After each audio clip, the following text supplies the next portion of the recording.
অভিভাবক যে সমস্ত ভাইয়েরা বাবার টাকার মোবাইল দিয়ে নেতা নেত্রীর সঙ্গে ছবি তুলে প্রিয় অভিভাবক বলে, ওরা প্রকৃত সন্তান হতে পারে না, ওরা সন্তান নামে কুলাঙ্গার। বলেন ঠিক কিনা? প্রিয় অভিভাবক একজন আমাদের উসওয়াতুন হাসানা, বিশ্ব নবী জনাব রাসূলুল্লাহ সাল্লাল্লাহু আলাইহি সাল্লাম। কথা বলেন ঠিক কিনা?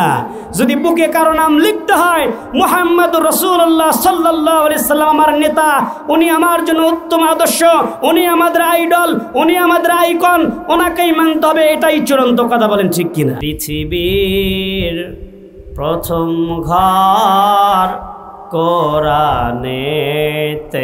বাক্কা,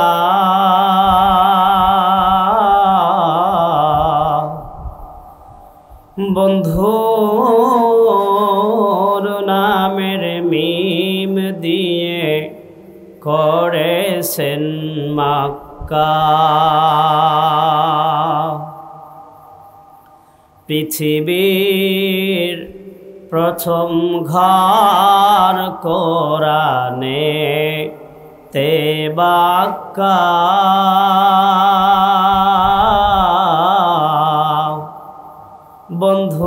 বন্ধুর নামের মিম দিয়ে করেছেন মক্কা।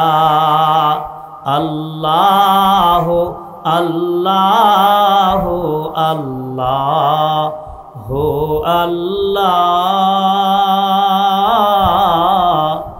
আল্লাহ আল্লাহ লা ইলাহা ইল্লাল্লাহ। যেথায় লক্ষ কোটি হাজিদের মিলন মেলা,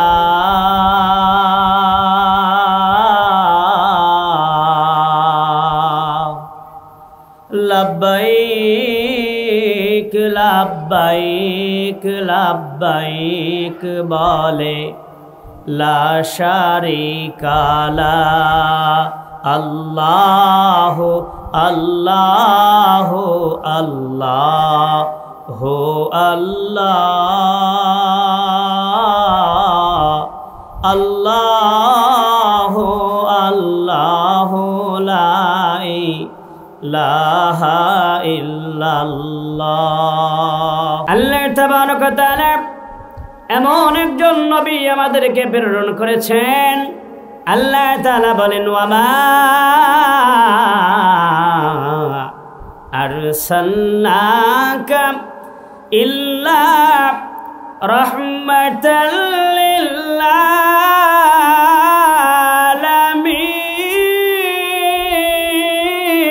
আলামিন। ও নবী, আমি আপনাকে গোটা পৃথিবীর জন্য রহমত হিসেবে প্রেরণ করলাম। জোরে বলা যাবে কি সুবহানাল্লাহ? গোটা পৃথিবীর জন্য যিনি আমাদের রহমত, যিনি আমাদের আইডল আইকন, আমাদের জন্য উসওয়াতুন হাসানা, ওনার আদর্শ জীবনে বাস্তবায়ন করার দরকার আছে না নাই? আমরা নবী হিসাবে সেরা একজন নবী পেয়েছি। যেহেতু রবিউল আউয়াল মাস চলতেছে, আল্লাহ নবী জনাব রাসূলুল্লাহ সাল্লাল্লাহু আলাইহি সাল্লামের জন্মের মাস এবং মৃত্যুর মাস। তারিখের ভিতরে মতনৈক্য থাকলেও এই মাসের ভিতরে কোনো মতনৈক্য নাই। ওনার জীবন থেকে আমরা শুনে আসব। অনেকে শুধু মিলাদে খুশি, সিরাত মানতে রাজি নয়, ওনার জন্মে খুশি। এটাকে আয়োজন সামনে রেখে মিলাদ মাহফিল, খুরমা খেজুর অনেক কিছু খেয়ে খুশি, কিন্তু ওনার 63 বছর জিন্দেগিতে উনি যেই কাজগুলো করেছে, যে কাজের নির্দেশ দিয়েছে, এই কাজ বাস্তব জীবনে আমল করার জন্য অনেকেই রাজি নয়। ঠিক কিনা? অনেক সময় বিভিন্ন জায়গায় এই উদাহরণ টেনে আনি আমি বলি, হাজী সাহেব যখন মক্কা থেকে হজ শেষ করে বাংলাদেশে চলে আসে, ওই সময় আমাদের জন্য যে হাদিয়া নিয়ে আসে, খুরমা খেজুর তাসবিহ জায়নামাজ, খুব ভালো লাগে, খুব পছন্দ, তাই না বন্ধু? সৌদি আরবের জায়নামাজ ভালো লাগে, খুরমা খেজুর ভালো লাগে, তাসবিহ ভালো লাগে, কিন্তু সৌদি আরবের সালাত ভালো লাগে না। কি বলেন? সৌদি আরবের জায়নামাজ ভালো লাগে, খুরমা খেজুর ভালো লাগে। সৌদি আরবের জায়নামাজ ভালো লাগলে সৌদি আরবের সালাত ভালো লাগতে হবে। সৌদি আরবের খেজুর ভালো লাগলে সৌদি আরব কোরআন দিয়ে চলে, এটা আপনাকে ভালো লাগতে হবে, এটা আপনাকে বিশ্বাস করতে হবে, এটা আপনার বাস্তবায়ন করার জন্য হৃদয়ে তামান্না থাকতে হবে। কথা বলেন ঠিক কিনা? গ্রামের ভাষায় কথা বলে, দরগা দেখে আগায়, সিন্নি দেখে পৌঁছায়। বিষয়টা এরকম হলো না? অতএব ইসলাম এমন একটা জিনিস, মানলে আপনাকে স্বয়ং সম্পূর্ণ মানতে হবে, 100-র ভেতরে 100ই মানতে হবে, ঠিক কিনা? আমরা এমন একজন নবী পেয়েছি যিনি শ্রেষ্ঠ নবী। আল্লাহ তাআলা শুধু আমরা কত ভাগ্যবান দেখেন, আল্লাহ তাবারক ওয়া তাআলা শুধু আমাদেরকে শ্রেষ্ঠ নবী দেয় নাই, আল্লাহ তাবারক ওয়া তাআলা আমাদের মর্যাদা কতটুকু দিয়েছেন। আল্লাহ তাবারক ওয়া তাআলা বলেন, কুনতুম খায়রা উম্মাতিন উখরিজাত লিন-নাসি তা'মুরুনা বিল মা'রুফ।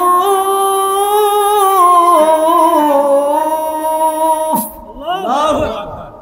হে মুসলিমগণ, শোনো শোনো, তোমরাই হচ্ছ শ্রেষ্ঠ দল, তোমরাই হচ্ছ শ্রেষ্ঠ জাতি। উখরিজাত লিন-নাস, মানুষের জন্য তোমরাই হচ্ছ কল্যাণগামী। তা'মুরুনা বিল মা'রুফ, তোমরা ভালো কাজের উৎসাহ দিবা, ভালো কাজ করবা, ভালো কাজের দিকে মানুষকে ধাবিত করবা, কল্যাণের দিকে তোমরা মানুষকে আহ্বান করবা। ওয়া তানহাউ আনিল মুনকার, এবং অন্যায় কাজ, অসৎ কাজগুলো তোমরা নিজেরাও বিরত থাকবা, অন্যরাও যাতে না করে এই বিষয়ে তোমরা সতর্ক থাকবা। ওয়া তুমিনুনা বিল্লাহ,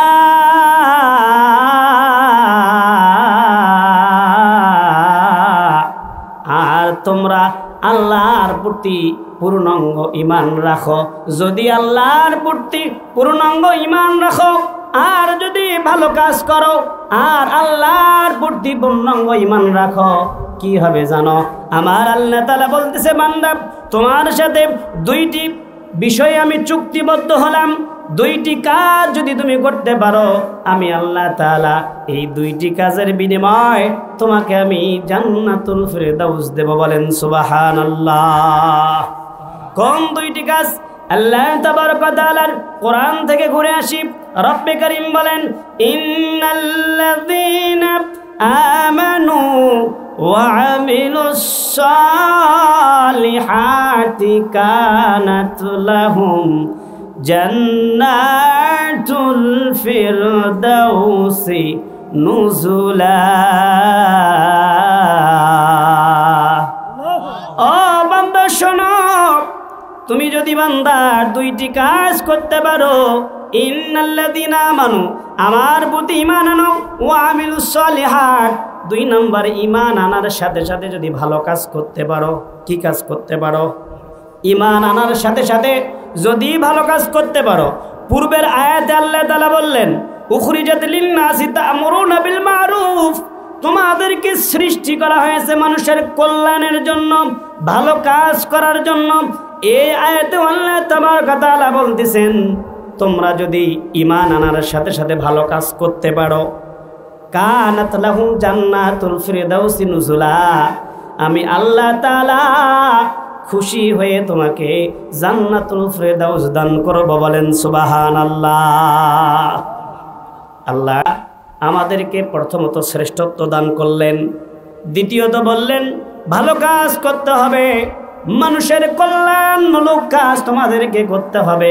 অপর আয়াতে আল্লাহ তাআলা বলতেছেন, আমানু, ঈমান আনতে হবে, ওয়া আমিলুস সালিহাত, ভালো কাজ করতে হবে, কানাত লাহুম জান্নাতুল ফিরদাউসি নুজুলা, তাহলে তোমাদেরকে জান্নাতুল ফিরদাউস উপহার, উপঢৌকন, গিফট, সামগ্রী দেব। বলেন সুবহানাল্লাহ। এই আয়াত থেকে বোঝা গেল আমাদেরকে সৃষ্টি করা হয়েছে মানুষের কল্যাণের জন্য, ভালোর জন্য। যেহেতু রবিউল আউয়াল মাস, রাসূল সাল্লাল্লাহু আলাইহি সাল্লামের জন্মের মাস, রাসূল আকরাম সাল্লাল্লাহু আলাইহি সাল্লাম যখন ছোট ছিলেন, এই আয়াত থেকে আপনাদেরকে একটু হাদিসের দিকে নিয়ে যাই। আল্লাহর নবী জনাব রাসূলুল্লাহ সাল্লাল্লাহু আলাইহি সাল্লাম যখন ছোট ছিলেন, দুধমা হালিমাতুস সাদিয়া রাদিয়াল্লাহু তাআলা আনহা বলেন, আমি যখন আমার আব্দুল্লাহর ছেলে মুহাম্মদকে আমার ডান পাশের স্তনের দুধ পান করাতে লাগলাম, ডান পাশের স্তনের দুধ পান হলো, স্বয়ং সম্পূর্ণ হলো, বাম পাশের দুধের স্তনে যখন আমি তার মুখ লাগাতে যাব, ছোট্ট বাচ্চা আমার মুখের দিকে ফ্যাল করে তাকিয়ে আমাকে ইশারা দিচ্ছে, বোঝাচ্ছে মা আমি পৃথিবীতে আল্লাহ তাআলা আমাকে রহমত হিসেবে প্রেরণ করেছেন, যেটা পূর্বের আয়াত শুরুতেই বলেছিলাম, ওয়ামা আরসালনাকা ইল্লা রাহমাতাল লিল আলামিন। ও মা, আমাকে আল্লাহ তাআলা রহমত স্বরূপ হিসেবে পৃথিবীর জমিনে পাঠিয়েছেন, আর আল্লাহ তাআলা আমাকে ভাইয়ের হক প্রতিষ্ঠা করার জন্য পাঠিয়েছেন। মা, এইটা আমার হক ছিল, আমি খেয়েছি, অপরটা আমার ভাই দুধ ভাই আব্দুল্লাহর হক, ওইটা আমি খেতে পারবো না, ওইটা আমার দুধ ভাই আব্দুল্লাহর জন্য রাখতে হবে, কারণ আল্লাহ তাআলা আমাকে পৃথিবীর জমিনে ভাইয়ের হক প্রতিষ্ঠা করার জন্য আল্লাহ তাআলা পাঠিয়েছেন, ভাইয়ের হক নষ্ট করার জন্য নয়। আজকে যদি আপনি রাসূলের সিরাত মানেন, তাহলে এই কথাই বিশ্বাস করতে হবে, এই কথাই সত্য যে উম্মতে মুহাম্মাদের ভিতরে এমনও কিছু লোক আছে, যেই ভাই যত শক্তিশালী হয়, যেই ভাই যত ক্ষমতাধর হয়, তত অপর ভাইয়ের হক নষ্ট করার জম হয়। কথা বলেন ঠিক কিনা? মায়ের কোলে বসে যেই নবী ভাইয়ের হক প্রতিষ্ঠার জন্য শিক্ষা দেয়, ওই নবীর উম্মতের কি ভাইয়ের হক নষ্ট করা মানায়? কথা বলেন না কেন? নষ্ট করা মানায়? আল্লাহ তাবারক ওয়া তাআলা ভালো কাজের জন্য আমাদেরকেও সৃষ্টি করেছেন, রাসূলদেরকেও ভালো কাজের জন্য সৃষ্টি করেছেন, ভালো কাজ তাদেরকে দিয়ে করিয়েছেন, আমাদেরকে তাদের অনুকরণ করতে বলেছেন, যাতে আমরাও পর্যায়ক্রমে ভালো কাজগুলো করতে পারি, ভালো কাজগুলো এগিয়ে নিয়ে যেতে পারি। আর আল্লাহর নবী জনাব রাসূলুল্লাহ সাল্লাল্লাহু আলাইহি সাল্লামকে যদি আপনি মহব্বত করতে চান, অনুকরণ করতে চান, তাহলে আমার আল্লাহ তাআলা বলেন, কুল ইন কুনতুম তুহিব্বুনাল্লাহা ফাত্তাবিউনি ইউহিব্বুকুমুল্লাহ ওয়া ইয়াগফির লাকুম যুনুবাকুম ওয়াল্লাহু গফুরুর রহিম।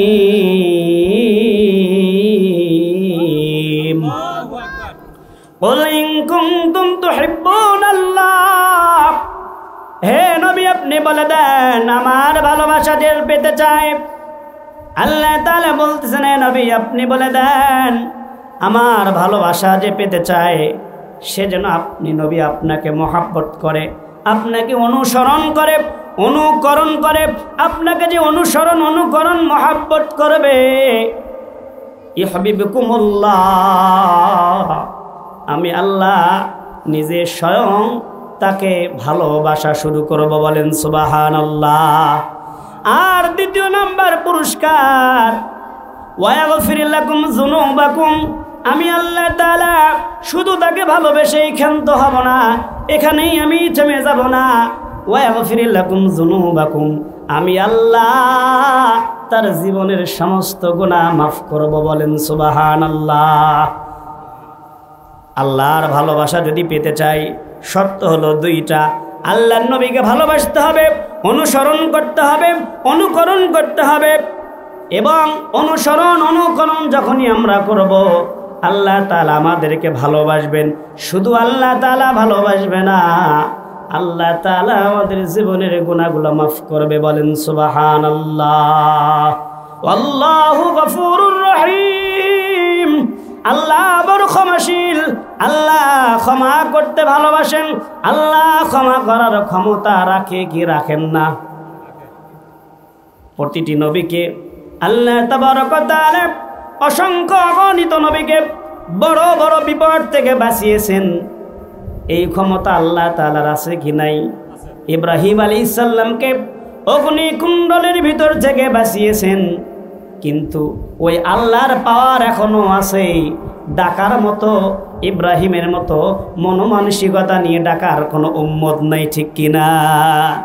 আমার আল্লাহ তাআলা বলে কুল্লা ইয়ানা রুকুনি বারদাও ওয়া সালামান আলা ইব্রাহিম, হে আগুন আমার নবীর জন্য তুমি শান্তিদায়ক হয়ে যাও, নরম হয়ে যাও, কোমল হয়ে যাও, শীতল হয়ে যাও। তোমার যেই ক্ষমতা রয়েছে ওইটা তুমি প্রয়োগ করবা, কিন্তু আমার নবীর উপরে নয়। আমার নবীর যেন একটা পশম না পড়ে। জোরে বলেন না সুবহানাল্লাহ। তেমনি ভাবে সাইয়েদনা ইসমাঈল আলাইহিস সালামের বেলাও আমার আল্লাহ বলেছিলেন, ছুরি খবরদার, তোমার শক্তি আছে কাটার, কিন্তু আমার ইসমাইলের জন্য নয়। তোমার দ্বারা আমার ইসমাইলের যেন একটা পশমের ক্ষতি না হয়, কারণ তাদের উপরে রাজি খুশি ছিল কে? ডাকার মতো ডাকলে এখনো সে আল্লাহ আমাদের শুনবেন কি শুনবেন না? কিন্তু আমরা ডাকার মতো ডাকতে পারি না, রসুলকে অনুকরণ করতে পারি না। ব্যক্তিগত জীবন, পারিবারিক জীবন, রাষ্ট্র জীবন, আন্তর্জাতিক জীবন, সব ক্ষেত্রে আল্লাহর নবীর আদর্শ, আল্লাহর নবীর অনুকরণ করার দরকার আছে না নাই? তাকে নেতা হিসাবে মানার দরকার আছে না নাই? আমরা কি মানতে পারি? অনেক সন্তান আছে, বাবা খেতে খামারে কষ্ট অর্জিত টাকা দিয়ে মোবাইল কিনে দেয়, সেই মোবাইলের সেলফি তোলে, ক্যামেরা দিয়ে বিভিন্ন জনের সঙ্গে, বড় ভাইদের সঙ্গে সেলফি তোলে আর ফেসবুকের মধ্যে পোস্ট করে। এটা আমার অভিভাবক, প্রিয় অভিভাবক, স্মৃতি রেখে দিলাম। এই সন্তান পিতার পরিচয় দিতে চায় না, পিতার সঙ্গে ছবি ছাড়তে চায় না। মানুষ বুঝতে পারবে তার পিতা একজন কৃষক, এইটা তার দাম্ভিকতা, অহংকার। এই সন্তান কখনো এই মা বাবার প্রতি শ্রদ্ধাশীল হতে পারে না। এই সন্তান দিয়ে এই মা বাবার দুনিয়াও হবে না, আখেরাতও হবে না। অথচ মা বাবা অতি কষ্ট করে অন্যের জমিতে পরিশ্রম করে আমাদেরকে লেখাপড়া করায়, ফোন কিনে দেয়, বিভিন্ন ভার্সিটিতে পড়াশোনা করায়। মা বাবা যেমনই হোক না কেন তাদেরকে ভালোবাসতে হবে, শ্রদ্ধা করতে হবে। ঘোষণা কার? আল্লাহ তাআলা আমাদেরকে যত বড় স্থান দেখ না কেন, কিন্তু মা বাবার সামনে কোনো তাকাব্বরি, অহংকারী করা যাবে না। সম্মানিত দিনী ভাই, আমার বাবা একজন কৃষক, আমি এটাতে গর্ববোধ করি। তার কষ্ট অর্জিত টাকা দিয়ে লেখাপড়া করিয়েছে। আল্লাহ যত দূর নিয়ে যাবে, যেই মঞ্চে নিয়ে যাবে, যত লোকের সামনে নিয়ে যাবে, বুক ফুলে গর্ব করে বলতে পারবো, my father is a farmer. আপনারা অনেকেই চেনেন, আমার আব্বার নাম মুসলিম উদ্দিন, মরহুম সিরাজ উদ্দিনের দ্বিতীয় ছেলে। আমি সিরাজ মুন্সির নাতি, আমার আব্বার নাম মুসলিম উদ্দিন। তো প্রিয় অভিভাবক, যে সমস্ত ভাইয়েরা বাবার টাকার মোবাইল দিয়ে নেতা নেত্রীর সঙ্গে ছবি তুলে প্রিয় অভিভাবক বলে, ওরা প্রকৃত সন্তান হতে পারে না, ওরা সন্তান নামে কুলাঙ্গার। বলেন ঠিক কিনা? প্রিয় অভিভাবক একজন আমাদের উসওয়াতুন হাসানা, বিশ্ব নবী জনাবে রাসূলুল্লাহ সাল্লাল্লাহু আলাইহি সাল্লাম। কথা বলেন ঠিক কিনা? যদি বুকে কারো নাম লিখতে হয়, মুহাম্মদুর রাসূলুল্লাহ সাল্লাল্লাহু আলাইহি সাল্লাম আমার নেতা, উনি আমার জন্য উত্তম আদর্শ, উনি আমাদের আইডল, উনি আমাদের আইকন, ওনাকেই মানতে হবে, এটাই চূড়ান্ত। কথা বলেন ঠিক কিনা? প্রিয় ভাই আমার, এজন্য সন্তানকে আরবিক শিক্ষা দিতে হবে, এজন্য সন্তানকে দ্বীনের শিক্ষা দিতে হবে। দ্বীনের শিক্ষায় শিক্ষিত না করলে ও সন্তান তো পিতামাতাকে বৃদ্ধাশ্রমেই রাখবে, ও সন্তান তো পিতামাতাকে বৃদ্ধাশ্রমেই রাখবে, কারণ ওই সন্তান তো পিতামাতার গুরুত্ব ওইভাবে বোঝে না। এজন্য ভাই আমার, সন্তানগুলোকে মাদ্রাসার শিক্ষায় শিক্ষিত করতে হবে, ইসলামিক লাইনে দিতে হবে। তাহলে ওরা বুঝবে, ইসলাম যখন গবেষণা করবে তখন ওরা বুঝবে যে নেতা হিসেবে কাকে মানা দরকার, অভিভাবক হিসেবে কাকে মানা দরকার, মা বাবাকে খেদমত করা দরকার। আল্লাহ তাবারক ওয়া তাআলা পর্যায়ক্রমে একাধিক আয়াতে আল্লাহ সুবহানাহু ওয়া তাআলা বলেন, কুল আল্লাহ তাবারক ওয়া তাআলা বলেন, ওয়া মান ইউতি'ইল্লাহা ওয়া রাসূলাহু ফাকাদ ফাযা ফাওজান আযীমা। যেই ব্যক্তি আল্লাহ এবং আল্লাহ রাসূলের অনুগত করলো, অনুসরণ করলো, ওই ব্যক্তি আল্লাহর ভাষায় চূড়ান্ত সাফল্যের দরজায় পৌঁছে গেল। বলেন সুবহানাল্লাহ। সাফল্য যদি পেতে চাই, সাফল্য যদি অর্জন করতে চাই, আল্লাহ এবং আল্লাহর রাসূলকে অনুসরণ অনুকরণ করে ওই পদ্ধতিতে ওই নীতিমালায় আপনাকে যেতে হবে। তখনই আল্লাহ তাবারক ওয়া তাআলা দুনিয়া এবং আখিরাতে সাফল্য মণ্ডিত করবেন। কথা বলেন ঠিক কিনা? আল্লাহ তাবারক ওয়া তাআলা বলেন, ওয়া মান ইউতি'ইল্লাহা ওয়া রাসূলাহু ইউদখিলহু জান্নাতিন তাজরি মিন তাহতিহাল আনহারু খালিদিনা ফিহা ওয়া যালিকাল ফাওজুল আযীম।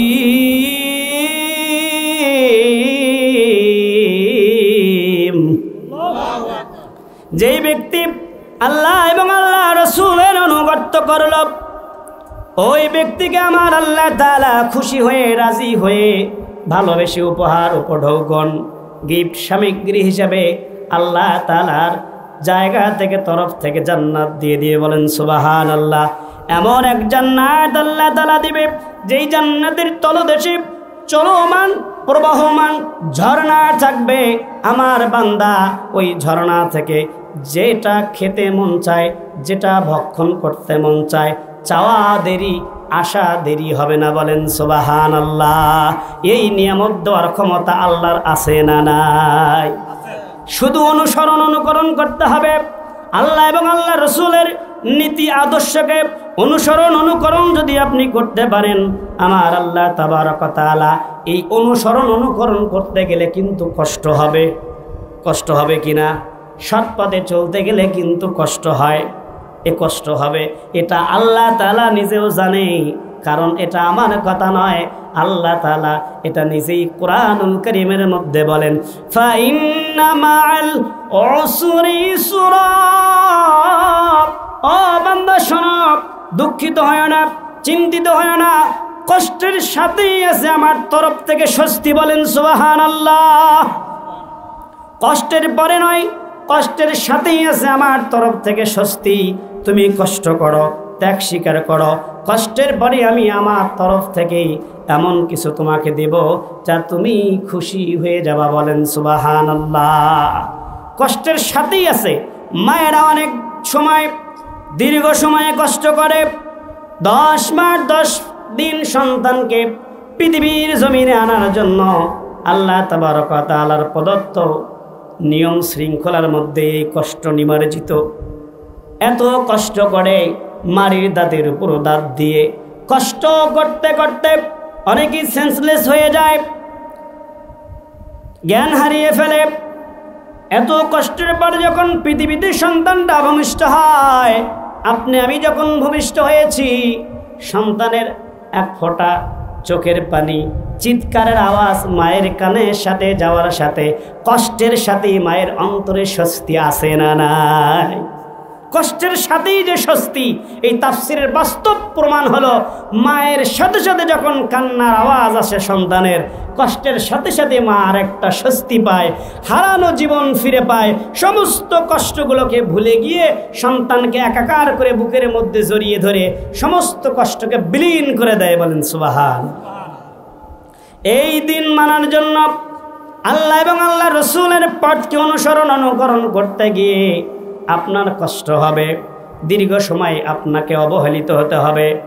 10 বছর, 15 বছর, 17 বছর পর্যন্ত অবহেলিত হতে পারে, কিন্তু 17 বছর পর আল্লাহ তাআলা এত কিছু দিবেন যা আপনি কল্পনার বাহিরে।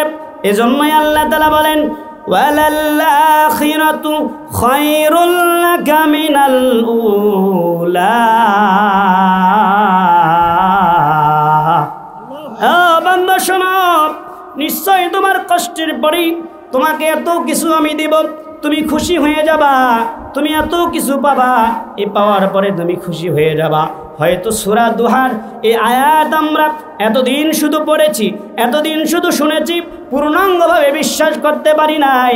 কিন্তু আমার আল্লাহ তাআলা বাস্তবে দেখিয়ে দিলেন।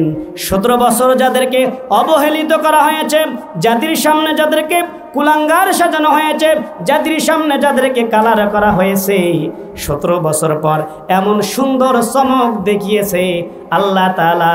ডাকসু নির্বাচনের মাধ্যমে এত সুন্দর চমক দিয়েছে আমার আল্লাহ তাআলা, এত সম্মান দিয়েছে যুবক ভাইদেরকে, এত সুন্দর জিত, এত সুন্দর বিজয় দিয়েছে যা ইতিহাসের পাতায় লিখিত রাখার মতো। কথা বলেন ঠিক কিনা? এত সুন্দর শান্তভাবে বিজয় দিয়েছে। কোথায় 14,000 আর কোথায় 5,000, এত তফাৎ, এত সুন্দর একটা বিজয়। কিন্তু এমন সুশৃঙ্খল একটা দল দেখেন, বিজয় হওয়ার সাথে সাথে শুকরিয়া আদায় করার জন্য নিয়ামত হিসেবে আল্লাহ তাবারক ওয়া তাআলার সিজদায় পড়ে গেছে। বলেন সুবহানাল্লাহ। আল্লাহ তাআলা নিয়ামতের মালিক, তারা এটা বোঝে, তাদের ডিসিপ্লিন আছে, তারা এটা জানে নিয়ামত আল্লাহর তরফ থেকে আসে। ডিজে দিলে হয় না, সাউন্ড বক্স বাজালে হয় না, নিয়ামতের শুকরিয়া আদা করতে হয় রবকে সিজদা করে। কারণ কোরআনুল কারীমের ভিতরে তারা অনুসরণ করেছে লাইন শাকারতুম লাযিদান্নাকুম ওয়া লাইন কাফারতুম ইন্না আযাবি লাশাদীদ। আমার আল্লাহ তাআলা বলতেছে, বান্দা শোনো, আমি আল্লাহ যাকে নিয়ামত দেই, এই নিয়ামত পাওয়ার পর যেই বান্দা নিয়ামতের শুকরিয়া আদা করে, আমি আল্লাহ তাআলা তাকে নিয়ামতটাকে আরো বৃদ্ধি করে দেই। বলেন না সুবহানাল্লাহ। আর যেই ব্যক্তি নিয়ামত পাওয়ার পর শুকরিয়া আদা করে না, আমি তার কাছ থেকে নিয়ামত কেড়ে নেই। ও বান্দা, শুধু কেড়ে নেই ক্ষান্ত হই না, ইন্না আযাবি লাশাদীদ, আমি আল্লাহ তাআলা কঠিন আযাবে তাকে গ্রেফতার করি। বলেন নাউযুবিল্লাহ।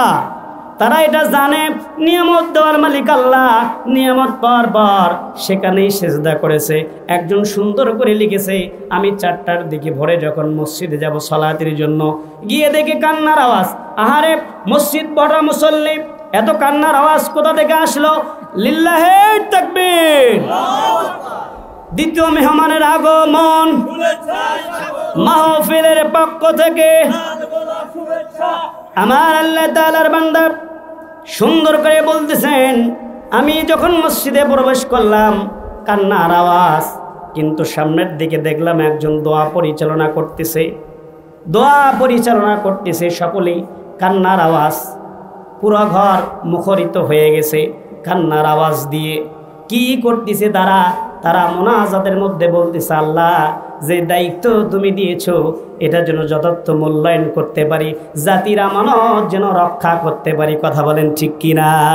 যে বিশ্ববিদ্যালয় থেকে ধর্ষণের সেঞ্চুরি করা হয়েছে, ওই বিশ্ববিদ্যালয়ের বিজয় পাওয়ার পর আল্লাহর জমিনে আল্লাহকে রব হিসেবে স্বীকৃতি দিয়ে সিজদা করে তারা দেখিয়ে দিয়েছে তারা একটা সুশৃঙ্খল দল, তারা আদর্শ মায়ের আদর্শ সন্তান। ও বন্ধু, আল্লাহ এবং আল্লাহ রাসূলকে অনুকরণ করতে হবে। আল্লাহর নবী জনাব রাসূলুল্লাহ সাল্লাল্লাহু আলাইহি সাল্লাম আপনার আমার জন্য উসওয়াতুন হাসানা, ওনার আদর্শকে মানতে হবে। কথা বলেন ঠিক কিনা? মা বোনেরা আমার, আপনারাও যেহেতু এসেছেন, আপনাদেরও একটু কথা বলবো। শুরুতেই বলেছিলাম আল্লাহ তাবারক ওয়া তাআলা শুধুমাত্র কেবলমাত্র ইসলামে আপনাদেরকে সবচেয়ে বেশি গুরুত্ব, সবচেয়ে সম্মান দিয়েছে। কোরআনুল কারীমের ভিতরে আল্লাহ তাবারক ওয়া তাআলা মা বাবাদের খেদমত করার জন্য বলেছে। হাদিসের ভিতরে আল্লাহর নবী জনাব রাসূলুল্লাহ সাল্লাল্লাহু আলাইহি সাল্লামকে এক সাহাবী জিজ্ঞেস করলেন, ইয়া রাসূলুল্লাহ, ইয়া হাবিবাল্লাহ, আমি পৃথিবীর জমিনে সবচেয়ে কার বেশি খিদমত করব? কে আমার খিদমত পাওয়ার যোগ্য? আল্লাহর নবী বললেন, তোমার মা। দ্বিতীয়বার কার? দ্বিতীয়বার বললেন তোমার মা। তৃতীয়বার কার? তৃতীয়বার তিনি বললেন তোমার মা। চতুর্থবার বললেন, চতুর্থবার তোমার বাবা। তাহলে 3বার কার জন্য? মা জাতির জন্য, মেয়ে জাতির জন্য। ইসলাম মায়েদেরকে সম্মান কম দিয়েছে নাকি বেশি দিয়েছে? তবু ওরা সমান সমান চায়, আমরা বেশি দিতে চাই আর ওরা কমিয়ে সমান সমান চায়। ওই সমস্ত মা বোনদেরকে যদি বলা হয় আজকে রাইস কুকারে আমরা একটু রান্না করি, তুমি একটু রিস্কা নিয়ে ঠেলা ভান্ডা নিয়ে মহিমগঞ্জ যাও, পারবে? পারবে? এই সমান অধিকার চাওয়া বোকামি না? অথচ ইসলাম সবচেয়ে বেশি অধিকার, সবচেয়ে বেশি সম্মান মর্যাদা দিয়েছেন ইসলাম মেয়েদেরকে, মা জাতিদেরকে। তাদেরকে ভুল ভাল বোঝায়া আমাদের বিরুদ্ধে লাগিয়ে দেওয়া হয়েছে, ঠিক কিনা?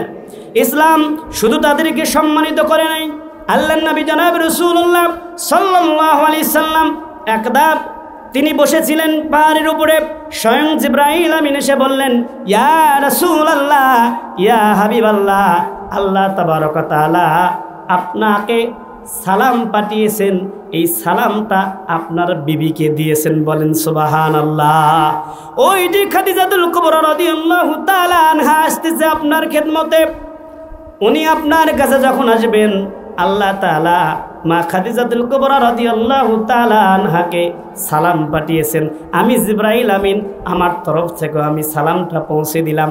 আপনার সহধর্মিনী জীবন সঙ্গিনী মা খাদিজাতুল কুবরা রাদিয়াল্লাহু তাআলা আনহাকে আমার সালাম পৌঁছে দিবেন, আল্লাহর সালাম পৌঁছে দিবেন।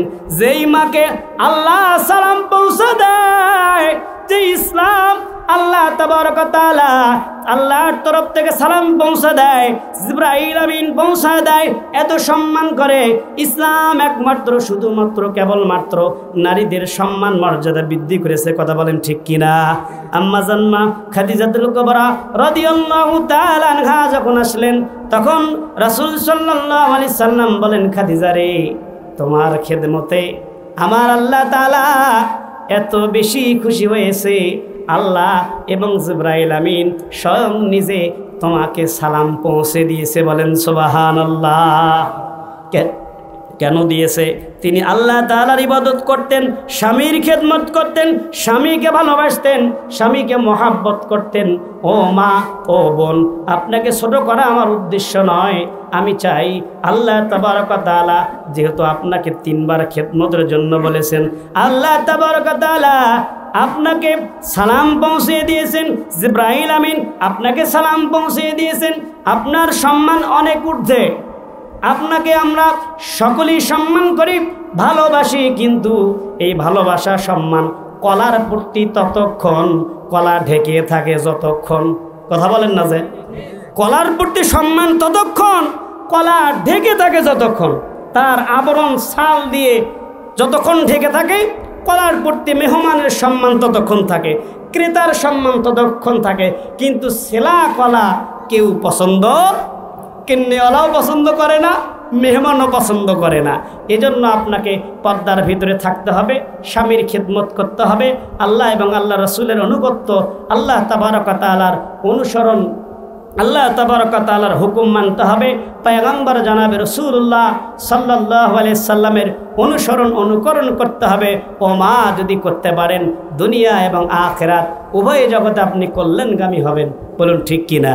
আল্লাহ তাবারক ওয়া তাআলা আপনাদের অত্র এলাকার সমস্ত মা বোনদেরকে, বিশেষ করে আমার মাইকের আওয়াজ যত দূর পর্যন্ত যাচ্ছে, যে সকল মায়েদের কানে পৌঁছাচ্ছে, সকলের প্রতি আমি সম্মান, শ্রদ্ধা, কৃতজ্ঞতা রেখে বলতেছি, মা আপনি পর্দার ভিতরে আসুন, স্বামীর খেদমত করুন।